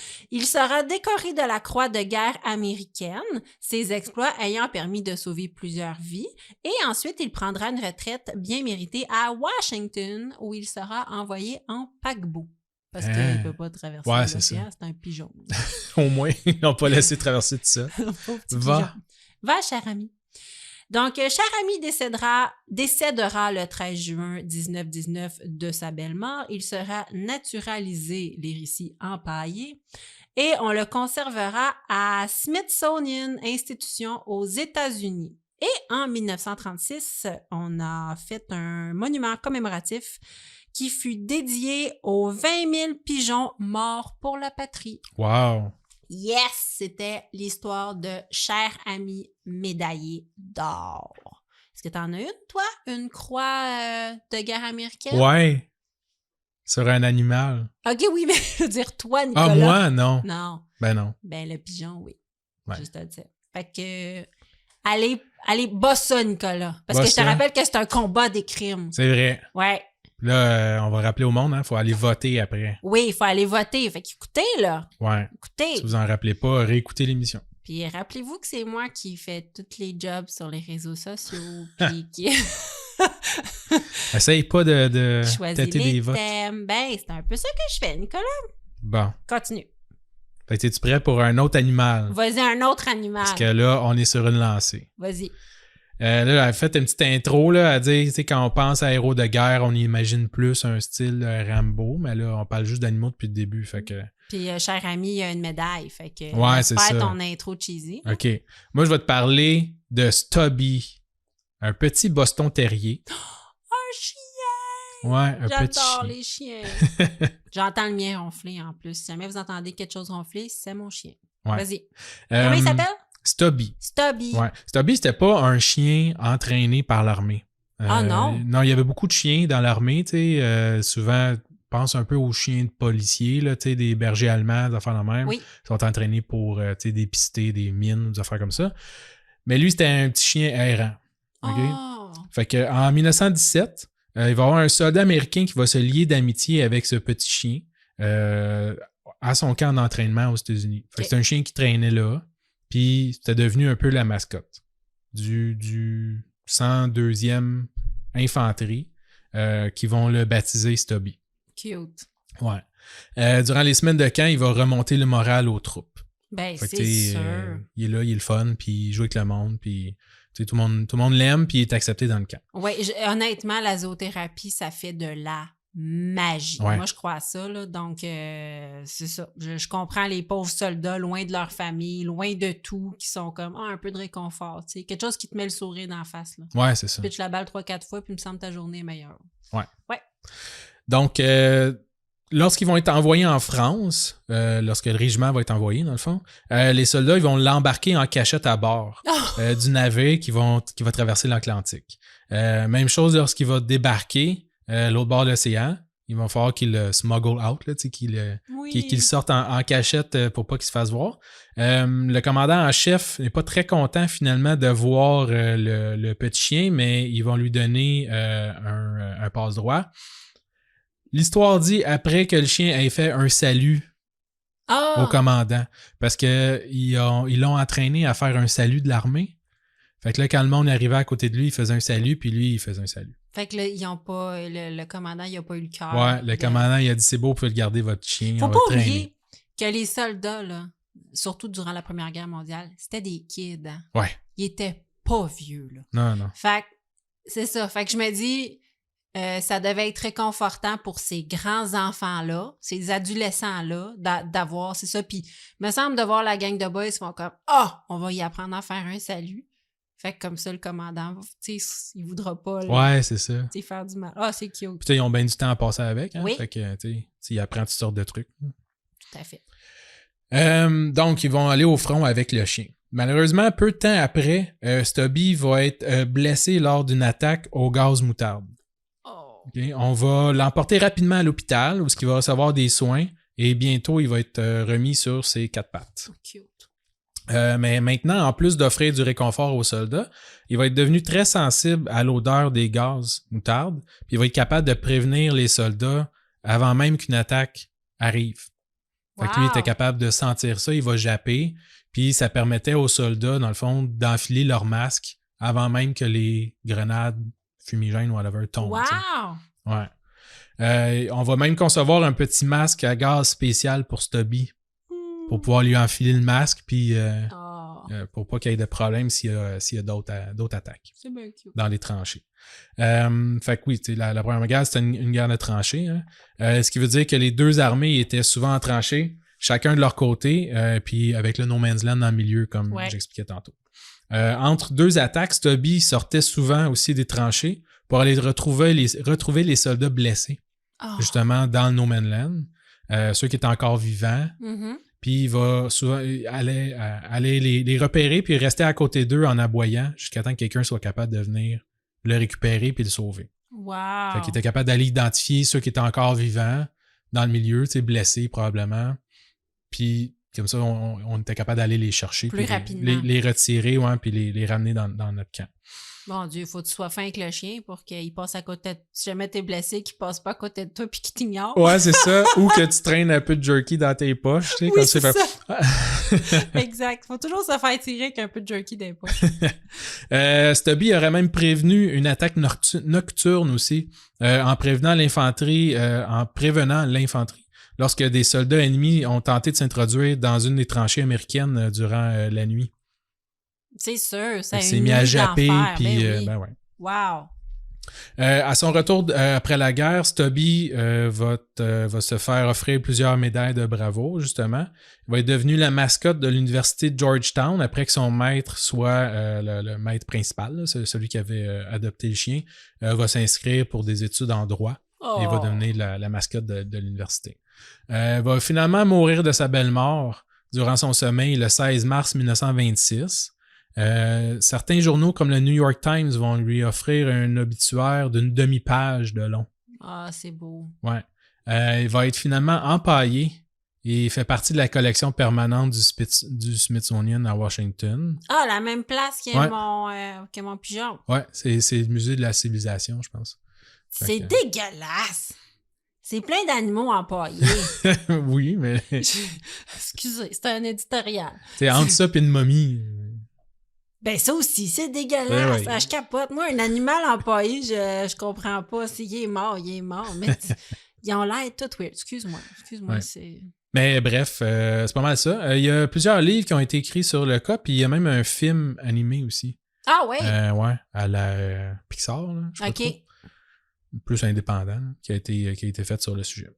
Ah, ben merci, mon Dieu, c'était une belle histoire. C'était Stubby. C'est une de mes préférées à date. Ah ouais? Ouais. Merci. Mais votez pas pour Nicolas. Non, c'est ça. Votez pas pour Nicolas. Je garde ma meilleure pour la fin. Mais il n'y a pas d'animaux. OK. Moi, ma prochaine, il y a des petits animaux. Bon, ben vas-y. Je suis curieux. T'as piqué ma curiosité. Des petits animaux. Cas numéro 4. L'armée américaine est tannée que ses soldats pognent des bébites. Bébites étant des petits animaux. Durant la Deuxième Guerre mondiale, le Red Light, ce quartier de débauche d'1 km² à Montréal, connaît ses plus grandes années de gloire. Eh boy! Enclavé entre les rues Saint-Urbain et Saint-Denis, bordé au nord par Sherbrooke et au sud par la rue Craig, aujourd'hui Saint-Antoine. Ouais, c'est ça, je me demandais, je connaissais pas ça. Ce quartier compte de nombreuses maisons de prostitution. Les militaires en permission viennent chercher un peu de réconfort auprès des demoiselles. Et là, je me permets d'être non inclusive parce que c'est vraiment des hommes qui viennent chercher du réconfort auprès des femmes, point, durant la Deuxième Guerre mondiale. Et il en résulte des effets dévastateurs. Et là, tu vas me dire, mais mon Dieu, pourquoi? En effet, les forces de l'armée tombent fréquemment malades de maladies vénériennes. Et là, quand je te dis fréquemment, là, c'est davantage qu'avec le rhume et la grippe réunis. Ben voyons. Les autorités de l'armée canadienne font des campagnes de sensibilisation et distribuent des trousses prophylactiques, communément appelées des VD kits. J'ai fait des recherches. Maintenant, on appelle ça des VD kits, surtout pour le VIH. Dans ce temps-là, c'était pour... la gonorrhée et la syphilis. Wow! Oui, c'est pour limiter les infections. Mais rien n'y fait, OK? Selon les rapports de 1940 à 1943, il y a 4000 militaires qui vont contracter la syphilis et la gonorrhée à Montréal. Ça swing sur un moyen temps dans le Après ça, ils blâment ça, genre, c'est les homosexuels. Non, je sais. Tabarouette, man. C'est pas vrai. Ça pas d'allure. Un taux de 2 à 3 fois supérieur au taux d'infection des autres unités militaires canadiennes. Parce qu'on fait, tu sais, les militaires canadiens au Québec, à Montréal, on est volage. Ouais. Non, on est vraiment volage parce que la capitale était reconnue pour ça. Là. Ouais, c'est ça. Donc, le taux était 2 à 3 fois supérieur à n'importe quelle autre unité de l'armée. Wow! C'est sûr que le Red Light de Montréal devait être plus haut que le Red Light, genre, de Calgary. Vite de même, je te dirais. Un bordel est particulièrement apprécié, celui qui est situé au 312 rue Ontario-S.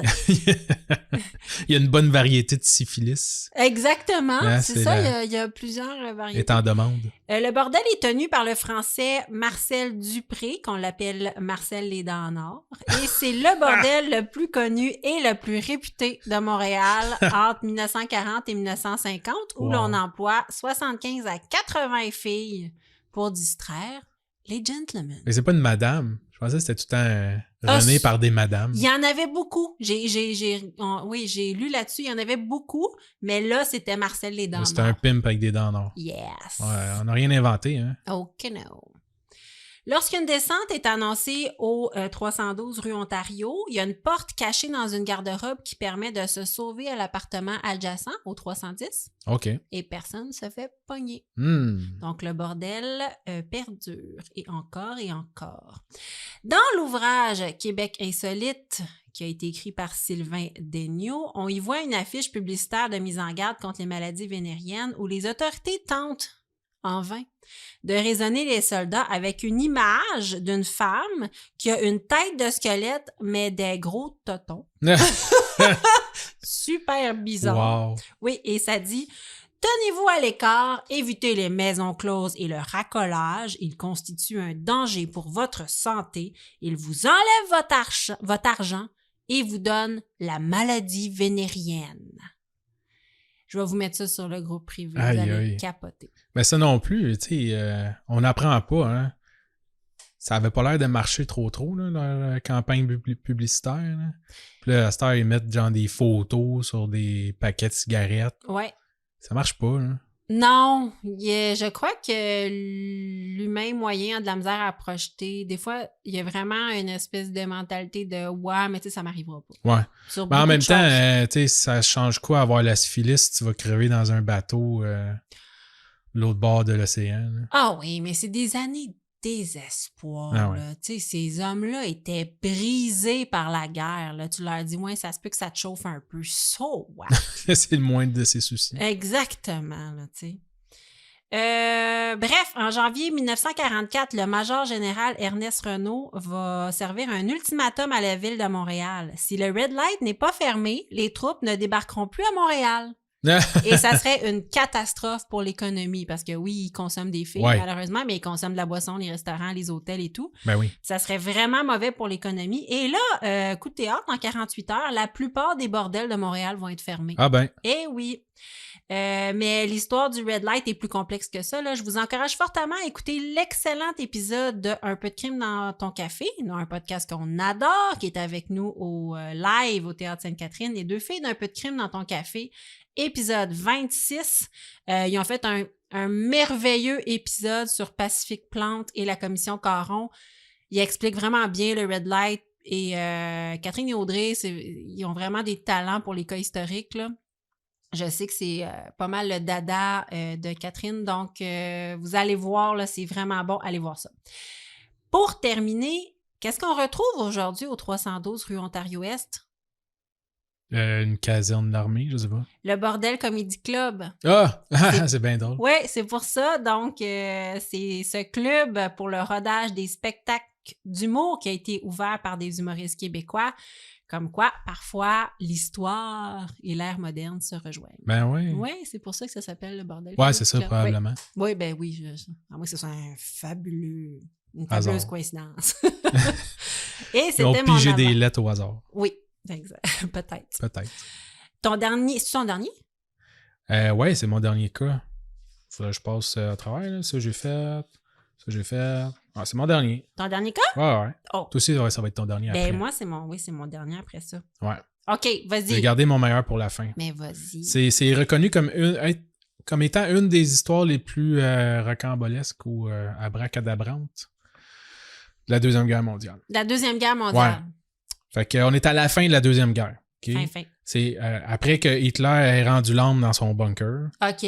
L'Allemagne est sur le point de capituler officiellement. Oui. Et les forces alliées reprennent peu à peu l'Europe. OK, c'est vraiment presque fini. Ouais. Mais il y a certaines personnes qui sont pas capables d'avouer que c'est fini. On est en mai 1945 dans un petit château en Autriche du nom de Castle Itter ou Château Itter. Château Itter. Ouais. Capturé par les Allemands, le bastion a été transformé en prison en 1943. OK. C'était sous la même administration que le camp de concentration de Dachau. Et Dachau. Ça devait pas être Jojo. Non. Mais dans le château, c'était moins pire. Okay? C'était un peu la section VIP du camp de concentration. On envoyait des prisonniers importants et aussi des prisonniers des camps de concentration qui servaient d'employés dans la prison. Qui avaient des compétences, là. Qu'on pouvait servir finalement. Exact, c'est ça. Tu sais, qui étaient assez dociles pour mettre là-bas, puis qu'on pouvait utiliser comme employés. Des hommes à tout faire, des cuisiniers, des choses comme ça. Dans les personnes les plus importantes, c'était principalement des Français. Fait qu'on retrouvait deux anciens, puis là je donne les noms, puis je sais pas c'est qui, là. Deux anciens premiers ministres français, Édouard Daladier et Paul Reynaud. Un champion de tennis du nom de Jean Borotra. Et la sœur aînée de Charles de Gaulle. Oui, c'est ça, c'est du monde important. Ouais, c'est ça. C'est du monde qui voulait garder, puis... Peut-être comme monnaie d'échange ou... C'est ça. Ouais. Le climat dans la prison était un peu spécial. Justement, les prisonniers ils étaient pas vraiment enfermés. Okay? Le château a été transformé en prison. Oui. Mais ils pouvaient se promener librement à l'intérieur. Ils avaient accès à des loisirs. Il y en a qui se sont liés d'amitié aussi avec des gardes. Mm-hmm. C'est pas tout le monde qui était... dans les nazis qui étaient comme des débiles mentaux non plus. Là. Mm-hmm. Un garde, c'est un garde. Là. C'est sa job. Là. C'est ça. Donc, après que les Américains aient repris le camp de concentration de Dachau, le commandant des SS qui était en charge de ce camp-là va s'enfuir au château Itter. OK. Le 2 mai 1945, il va mettre fin à ses jours dans le château. C'était à la fin de la guerre et tout ça. Lui, il sentait la soupe chaude. Ouais. À un moment donné, quand t'es haut placé et t'as fait des crimes de guerre, t'as deux choix, là, soit que t'assumes ou que t'assumes pas. Ouais. Donc, suite à cet événement, les SS qui restaient dans le château vont prendre panique et ils vont abandonner la prison. OK.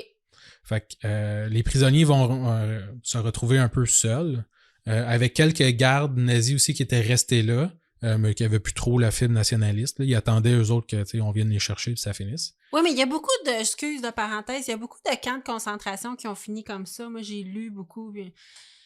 Quand la guerre a fini, là, des fois, avant que le message se rende, là, puis, les gens ne savaient pas trop quoi faire. Ouais, c'est ça. T'as comme plus de chef qui dit « fais ça ». C'est ça. Il y a des camps de concentration qui ont été libérés un peu sur le tard, puis ça faisait un peu longtemps que les prisonniers étaient laissés à eux-mêmes, qu'il n'y avait plus vraiment de garde, mais que tu sais pas trop quoi faire. Tu fais quoi? Tu t'enfuis dans un champ? Ben non. Non, c'est ça. Tu restes avec les gens en disant maintenant quelqu'un va venir nous chercher, ils vont nous offrir des soins, de la nourriture. Fait il y a comme à la fin de la guerre, selon certaines sources, il y a eu une période de flottement que tu as l'air d'illustrer ici, là. Cette période de flottement où qu'est-ce qu'on fait? C'est des gens qui répondent à des instructions, hein. Oui, c'est ça. L'armée, c'est ça. Fait qu'à un moment donné, il n'y a plus d'instructions. Fait que tu sais pas trop quoi faire. Ouais. Fait que oui, OK, excuse-moi. Je ne veux pas dire n'importe quoi, mais tu avais un peu comme ici, tu avais l'armée, puis tu avais les SS, puis tu avais différents... paliers. Ouais, différents paliers, puis chacun aussi, les SS, c'était un peu eux autres qui donnaient les ordres, des affaires de même. Fait que les gardes de l'armée, je veux dire, eux autres, c'est du monde circonscrit, là, ils ont pris n'importe qui avait en haut de 18 ans, puis ils ont mis dans l'armée, puis là, ils se faisaient donner des ordres. Là, fait que c'était un peu ça qui est arrivé. Fait que les prisonniers étaient laissés à eux-mêmes, justement, comme tu dis. Puis ils ne savaient pas trop quoi faire, mais ils ne voulaient pas quitter non plus parce que la région est quand même il y a des SS partout là, dans la région. C'est dangereux. Tu peux pas non plus commencer à t'enfuir. Tu sais pas sur qui tu vas tomber. Puis, rendu là, ils prennent plus de prisonniers, là, sûrement qu'elle allait te tirer, puis that's it. Oui, c'est ça. Des fois, c'est plus dangereux de t'enfuir puis de tomber sur quelqu'un qui a décidé que la guerre était pas finie aussi. Tu sais, je veux dire, chacun son interprétation. Fait que oui. Mais bon, quelques jours avant que le général se tire ou le commandant se tire puis que tout le reste des SS s'enfuit, il y avait quand même déjà un peu prévu leur coup. Les prisonniers, il avait envoyé un des hommes à tout faire, dans le fond, qui est comme un prisonnier, faire une commission au village avoisinant pour aller chercher de l'aide. Fait que, il avait fait passer ça sur le dos d'une commission, il avait besoin de quelque chose. Ils leur ont donné un message écrit en anglais pour qu'ils puissent retrouver des Américains puis leur dire qu'eux autres sont emprisonnés là puis qu'il y a des SS qui les empêchent de sortir puis toute l'équipe. Je comprends. Ouais. Fait que ça faisait quand même quelques jours qu'ils étaient partis puis il n'y avait pas eu de nouvelles. Fait qu'après tout ça, quand ils se sont ramassés seuls, ils se sont dit, on va envoyer un deuxième messager. Fait qu'ils envoient une deuxième personne, ils vont envoyer un autre prisonnier qui était le cuisinier pour essayer d'aller chercher de l'aide. Le premier messager va avoir quand même réussi à rejoindre les forces américaines qui, après, parce que c'était pas la bonne... Parce que c'était pas leur juridiction. OK, oui. Ils ont dit, on va t'aider, mais on... Ouais, c'est ça. Mais finalement, on va envoyer un petit bataillon dirigé par John Lee, un Américain, une poignée d'hommes et un tank. OK. Pour les libérer. Pour les aider, ouais. OK. Le deuxième messager, lui, va rejoindre un autre groupe qui est mené par un ancien commandant des SS du nom de Joseph Gangol, qui avait abandonné les nazis pour finalement se ranger du côté des Alliés, puis il avait fait sa propre petite armée à lui qui se battait contre les nazis. D'accord. Mais les temps sont durs et en tout et partout, c'est une trentaine d'hommes qui vont arriver au château pour aider les prisonniers. OK. Et un tank. Puis là, dans le fond, ce qu'ils veulent aussi, c'est défendre le château parce que c'est un bon point stratégique. Puis les SS, ils veulent se replier là pour reprendre ça, pour se défendre, dans le fond, contre... Ouais, mais là, il n'y en a pas de SS. Ben là, ils sont quand même dans la région. Okay. C'est ça l'affaire, c'est que là, ils ont comme abandonné le château, ils ont pris panique, ils ont abandonné le château, mais là, eux autres, ils veulent quand même défendre le château parce qu'ils se disent, les autres, ils vont revenir là pour prendre le château, pour se défendre ici parce que c'est un point stratégique. Fait que les gardes, ils se défendent? Ben là, c'est les prisonniers français qui ont demandé de l'aide à se défendre contre les nazis qui allaient sûrement vouloir revenir prendre le château. OK. Fait que c'est une possibilité que les nazis reviennent. Ouais, c'est ça. D'accord. Là, ils sont-tu là, les nazis? Ben là, c'est ça. Peu de temps après l'arrivée des renforts, les SS qui étaient aux alentours du château vont attaquer. Ah! Vont attaquer le château pour essayer de reprendre le château durant la nuit. Puis là, tu as dit que les renforts consistaient à une trentaine de personnes Une seulement. Trentaine d'hommes, ouais. Puis il y a un paquet de bourgeois là-dedans. Ouais, c'est ça. Dans le château, il y a un paquet de bourgeois, genre joueurs de tennis qui chill, puis genre... Exact. Ouais, c'est ça. C'est pas du monde. Contre environ 200 soldats nazis. Oh, shoot. Ouais. Mais parmi, c'est ça, ceux qui défendent, t'as des anciens nazis de Gangol là, qui se défendent. T'as des Américains, t'as des diplomates français, t'as des gardes nazis aussi qui sont là puis qui veulent pas non plus mourir parce qu'à un moment donné, ils vont être pris comme des déserteurs ou des choses comme ça aussi. Fait que les autres, ils se défendent un peu pour leur vie. Fait que, ils se défendent pour leur vie puis ils protègent leurs amis, en fait. Ouais, aussi, parce qu'il y avait il y avait un commandant SS qui était dans l'infirmerie, puis qui était blessé, puis il s'est lié d'amitié avec les Français, puis il était resté, lui, puis il fait partie aussi de ceux qui défendent. C'est ça. Fait que, tu sais, c'était vraiment tout le monde de tous les camps différents qui se défendent contre les SS. C'est ça, oui. Donc, la bataille va durer, puis là, ils ont écrit un livre là-dessus, là, un des survivants. Là. Fait que, il y a beaucoup de détails et tout ça, mais je vais sauter les détails de la bataille, là, mais la bataille va durer toute la nuit et une bonne partie de la journée le lendemain. Le camp des Alliés va bon train. En début de journée, les forces du château vont réussir à envoyer un message par téléphone. Ça a l'air qu'il y avait un téléphone qui fonctionnait, qu'ils ont finalement trouvé. Génial. Vont appeler pour essayer d'avoir des renforts, mais la communication va être coupée avant de transmettre toutes les informations. Donc, plus tard dans la journée, voyant qu'il n'y a personne qui arrivait, le joueur de tennis va se porter volontaire pour sauter par-dessus le mur, courir à travers les forces ennemies pour essayer d'aller chercher du renfort.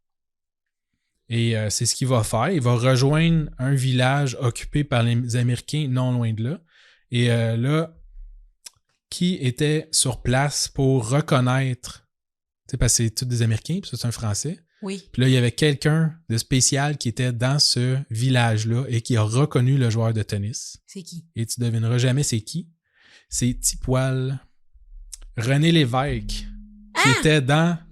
qui suivait le 142e régiment, qui était sur place lors de la prise du camp de Dachau. René Lévesque. Ouais, il était journaliste à l'époque. Il suivait ce bataillon d'Américains-là. Oh my quand ils ont repris le camp, puis il était dans le village, puis il a reconnu le joueur de tennis. Puis il a fait « Ah! C'est le joueur de tennis français! » Ouais, puis probablement qu'il a aidé à traduire le français pour les Américains. Oui. Et à 16h, les troupes arrivent au château. Pris en sandwich, la centaine de SS qui restaient encore vivants vont se rendre. Et le seul mort du côté des Alliés, ça va être celui du major Joseph Gangel, qui est mort en défendant, en essayant de sauver un Français. Ah! Ouais. Puis les prisonniers français vont finalement rejoindre Paris le 10 mai. Sain et sauf. Mais quelle histoire de fou! C'est fou, hein? C'est capoté. Ben ouais. Quand René Lévesque a toute une vie. Ben là, j'avais appris cette histoire-là. Là, je me suis dit, je vais en parler, puis tout ça. Puis en lisant un peu là-dessus, puis tout, ben là, j'ai découvert ça. J'ai comme, ben voyons donc, ça n'a pas d'allure. C'est vraiment René Lévesque. Ouais, c'est René Lévesque. Notre René Lévesque. Ouais. Qui fumait. Probablement qu'il fumait une cigarette dehors. Chillax. Puis là, il a vu le joueur de tennis arriver en courant. Fait que, non, tu le connais, lui. Wow!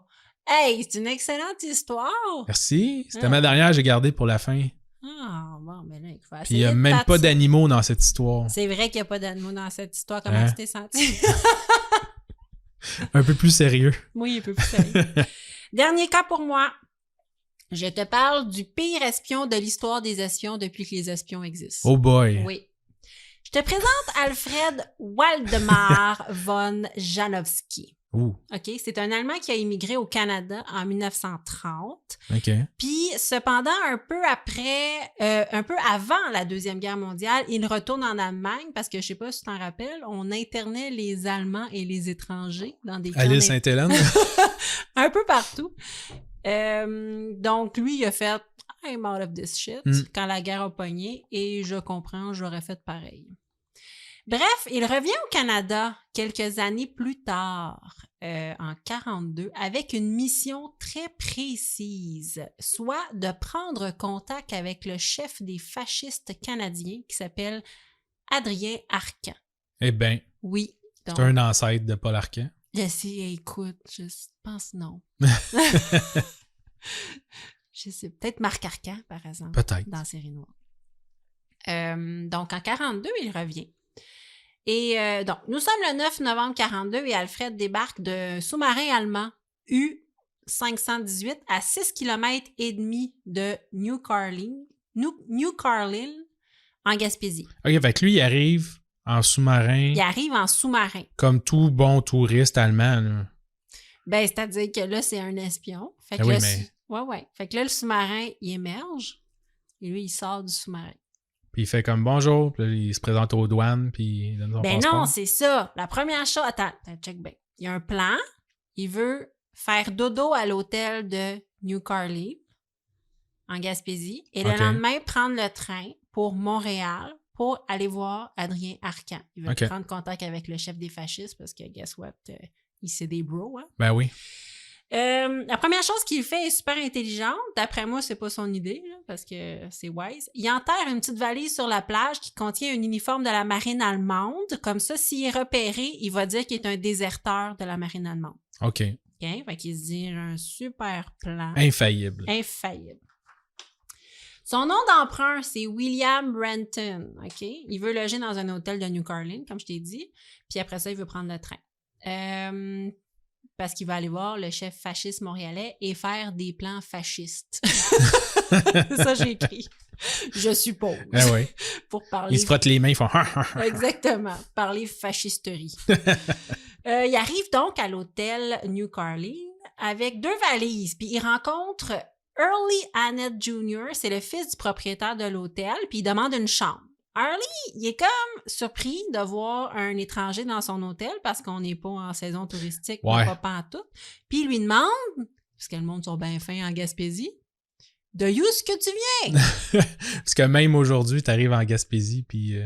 en novembre, ça se peut. Ouais, c'est ça. Qu'est-ce que tu fais ici? Qu'est-ce que tu fais ici? Première erreur, l'espion lui répond dans un anglais avec un accent de Paris, ce qui est weird, qui arrive par autobus puis qui a marché jusqu'à l'hôtel. Mais Harley, il sait parfaitement, il n'y a pas d'autobus aujourd'hui. C'est pas pour dire qu'il arrive de sous-marin nucléaire. Ben là, c'est ça, tu sais. Il dit « Non, j'ai pris l'autobus. » Il n'y en a pas d'autobus, monsieur. C'est alors que notre espion en herbe commande des cigarettes et les paie avec un billet canadien qui n'est plus en circulation. Un très vieux billet canadien. Moi, je te rappelle, il a quitté le Canada, très vieux. Il a quitté le Canada en 1930. Depuis ce temps, les billets avaient changé. Donc, les billets qui avaient été fournis par son unité d'espion étaient même pas bons. Ouais. Il allume sa cigarette avec une allumette belge. Une allumette belge. Bon, là, il faut vraiment avoir des bons yeux pour lire la petite inscription « Made in Belgium » sur une allumette. Mais que veux-tu? Ça aurait dû être Harley qui était l'espion, parce que lui, il a vu ça. Ah ouais? Donnez-y une médaille. Ben, je sais pas.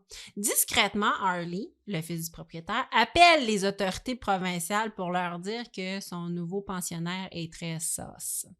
Dans le train qui l'amène à Montréal, parce que oui, il a fait sa nuit puis ils l'ont laissé partir, Alfred, notre espion, relaxe, tranquillo. Puis il y a un homme à côté de lui qui s'assoit et le salue. C'est le policier Alphonse Duchesneau, que je ne sais pas s'il est relié avec notre chef de la police Duchesneau. Je sais pas. Je sais pas. Tu me regardais avec des yeux, il fallait que je réagisse. Mais... Non, mais j'ai oublié son nom. Le chef de la police Duchesneau, qui est dans tous les documentaires que je m'excuse, j'ai oublié son nom.